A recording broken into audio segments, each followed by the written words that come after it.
आप देख रहे हैं Aurangabad breaking today news. Please subscribe my channel, like, share and comment.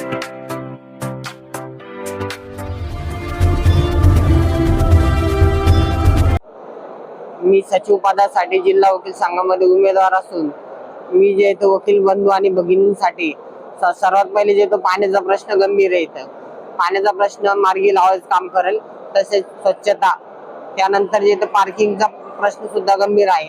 Parking आहे, आसन व्यवस्था आहे, त्यानंतर जे तर इकडची बिल्डिंग आणि ती बिल्डिंग जुनी बिल्डिंग दोन्ही बिल्डिंगला रस्ता कसा कॉमन करता येईल किंवा भुयारी मार्ग म्हणा किंवा पूल म्हणा ते करण्याचं माझं प्रयोजन आहे।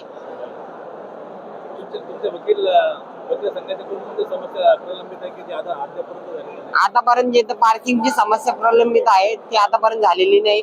आसन व्यवस्थेचं काम जे ते पूर्ण म्हणजे चालू होणार आहे, ते आपण पूर्ण करण्याचं काम करू। नाही, कॅबिनचं तर काही नियोजन नाही आमच्याकडे, पण हॉल जर जास्त मिळाले आम्हाला तर त्या हॉलमध्ये जास्तीत जास्त वकिलांना बसण्याची व्यवस्था कशी होईल आणि कमी हॉलमध्ये जास्त वकील कसे बसतील याची व्यवस्था करा। निधीचा वापर तर करणारच ना। हो, जे काय असेल इथले आता शहराचे पालकमंत्री म्हणा, आमदार म्हणा, खासदार म्हणा, यांच्या निधीतून जेवढा निधी आणता येईल तेवढा आणण्याचा प्रयत्न करू। यापूर्वी उभे केले एकूण मतदार किती आहेत इथं? 3900।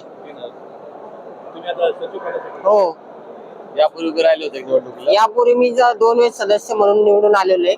त्यावेळेस सुद्धा मला वकील संघाचा बराचसा अनुभव आहे, म्हणजे वकील संघाच्या कार्यकारिणीमध्ये काम करण्याचा।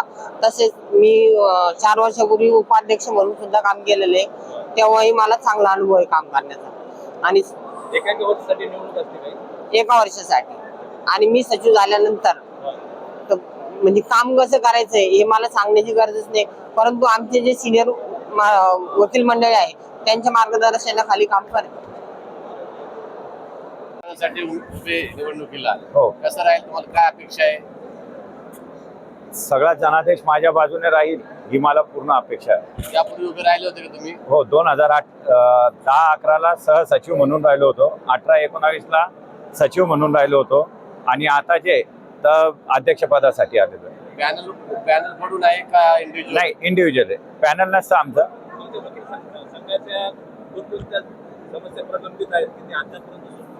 सगळ्यात महत्वाचं जे तर लेडीज रूमचा फार मोठा इश्यू झालेला आहे, कारण लेडीज पहिले जे आहे ते एकच हॉल आहे, 300 सदस्य आहे जवळपास। पार्किंगचा एक इश्यू आहे, वकिलांची संख्या वाढत जात आहे आणि त्या वकिलांना बसण्यासाठी जागा नाही आहे। फर्निचर जे आहे तर ते जुनं झालेलं आहे, पूर्वीच्या कमिटीने आता फर्निचरसाठी सँक्शन आणलेलं आहे आणि त्या हिशोबाने आम्ही ते काम पूर्ण करणार आहे। आता जे समजा विद्यमान अध्यक्ष आहेत तर त्यांनी आता कामे किती या कमिटीने जे तर फार चांगली कामं केलेली आहेत पूर्वीचे, जे आम्हाला चार्ज देणार आहेत ते त्यांनी फर्निचरसाठी फंड अवेलेबल केलेला आहे। 3 मजली इमारतसाठी त्यांनी सँक्शन आणलेलं आहे आणि बँक सुद्धा त्यांनी चालू केलेली। बऱ्याच दिवसांनी विषय प्रलंबित होता, मागच्या येणाऱ्या मी सचिव होतो तेव्हापासून बँकेसाठी फॉलोअप घेतलं, आज ते यश त्यांना मिळालेलं आहे। माझ्या मुख्य निवडणुकीचा जो जाहीरनामा आहे तर लेडीजसाठी बसण्याची व्यवस्था, त्यानंतर पार्किंगचा जो सगळ्यात मोठा इश्यू आहे तो पार्किंग पूर्ण करण्यासाठीचा इश्यू राहणार आहे।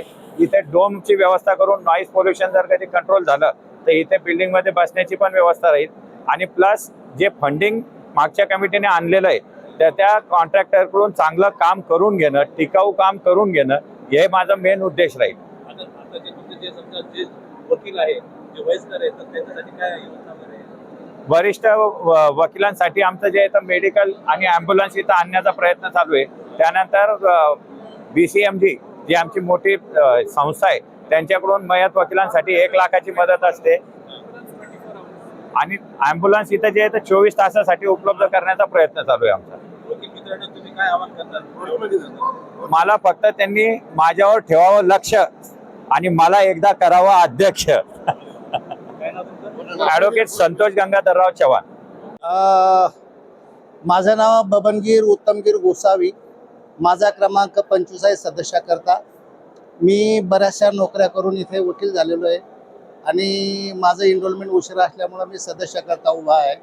आणि माझी एकच मागणी आहे की ज्या वेळेला एखाद्या वकिलाची डेथ होईल, कारण काही असो, त्या वकिलाच्या फॅमिलीला कमीत कमी 1 करोड रुपये मिळावे याच्याकरता असोसिएशनने तरतूद केली पाहिजे आणि ती टॉपवर ठेवावी. बाकीचे छोटे मोठे प्रॉब्लेम तर आम्ही सॉल्व्ह करणारच आहे, पण त्याच्याबरोबर हा मुख्य उद्देश असा आहे की जे लहान लहान वकील आहे ते सुप्रीम कोर्टापर्यंत, हायकोर्टापर्यंत प्रॅक्टिसला जाऊ शकले पाहिजे. त्याच्याकरता अलग पद्धतीनं ट्रेनिंग देण्याची आमची कायस आहे. तुमचं निवडणुकीचं मुख्य जाहीरनामा काय असणार? जाहीरनामा असा आहे की वकिलांचं जे भवितव्य आहे ते उज्ज्वल असावं. वकिलाला समजा प्रॅक्टिस करायची तर प्रॅक्टिसमध्ये जे अडथळे येतात ते अडथळे येऊ नये, त्याच्याकरता अलग कायदा व्हावा. वकिलाची मारठोक होऊ नये, त्याला शिव्या कोणी देऊ नये, याच्याकरता अलग कायदा पास झाला पाहिजे आणि तो अंमलात आणला गेला पाहिजे. एक शेवटचा प्रश्न असा होता, तुम्ही एवढे गव्हर्नमेंट जॉब करून आले, ही वकील प्रॅक्टिस, कोर्टाची पायरी कशी वाटते तुम्हाला? वकिलाची पायरी ही खूपच चांगली आहे. जरी मी उशिरा वकील बनलो असेल, पण माझं LLB 1995चं आहे. मी LLM आहे. सध्या मी ग्वाल्हेरला PhD करतो, वकिलावरच करतो. माझा विषय आहे की वकिलांच्या समस्या, प्रॅक्टिसिंग वकिलांच्या समस्या आणि त्याचे तोडगे, असं मी सुप्रीम कोर्टामध्ये PhD करतो आहे वकिलांवर.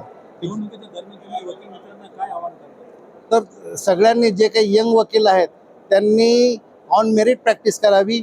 कोणतेही खोटे नाटे धंदे करू नये किंवा असेलाला मार्गदर्शन करताना ते मार्गदर्शन व्यवस्थित पाहिजे. कायद्याचं ज्ञान त्याला व्यवस्थित दिलं पाहिजे, समजून सांगितलं पाहिजे आणि त्याचं समाधान झालं पाहिजे. पैसे घेताना आपण जेव्हा फी चार्ज करतो त्याचा मोबदला तो जो देतो त्याचं चीज झालं पाहिजे. त्याला वाटलं पाहिजे आपले पैसे गेले तर हरकत नाही, पण आपल्याला न्याय मिळाला. चांगलं. ॲडव्होकेट बबन